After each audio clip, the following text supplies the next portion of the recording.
Hi, I'm Vaughn here at the BC Legislature in the chamber with my colleague Rob Shaw, and we just discovered this week that the House will be sitting later this month.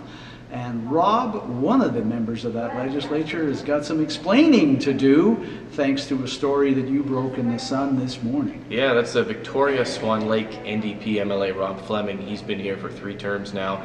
His constituency assistant by the name of Marnie Offman is facing charges in court for fraud and alleged theft and forging checks. We've been told around $120,000 over the period of 6 to 7 years. I'm going to stop you there, because taxpayers, the idea that $120,000 could go missing over 6 or 7 years and we only found out about it now is the real issue here, and it's pretty shocking, bro. It is. I mean, MLAs only get $119,000 a year to run their constituency offices, pay for flyers and parade floats and staff salaries, that type of thing. We have known for a long time about kind of lax financial controls on the way MLAs get public funds here at the building, Vaughn. It's been an issue we've discussed quite a bit.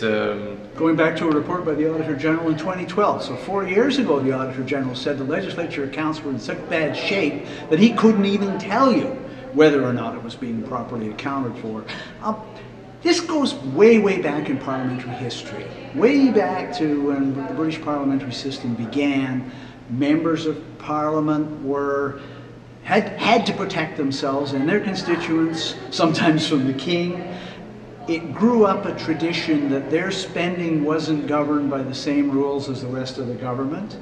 It made sense for political independence, but it also made them subject to a bad apple, to abuse, to lack of accountability, and I think we see some evidence of all that in this case. This is the only place in all of government where you have money being paid out in advance, lump sums in cash to MLAs for things like per diems and housing allowances and constituency money. It doesn't necessarily require oversight or checking whether the money is spent properly. So that's one of the things MLAs have wrestled with over the years. How do they do that? And there is resistance from some of them on changing that system. That they like the idea of the way it's done now. So I think what might happen, and certainly what should happen as a result of this one, and we'll leave the matter to the courts, is this is an opportunity for the ones who are determined to bring accountability and transparency to bring it to an end.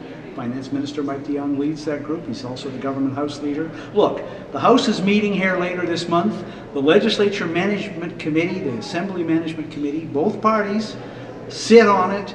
That committee hasn't met since last November. It could meet when the House is here and bring an end to this. Simply subject all spending for MLAs, for constituency allowances, for the Speaker, for everybody else here, subject to the same rules of transparency and accountability as every other branch of government. If they don't take this opportunity, I think all of them behind us there when they sit have some explaining to do. It's one of the things we'll be watching when the House resumes for a special sitting next week, and we'll talk to you then.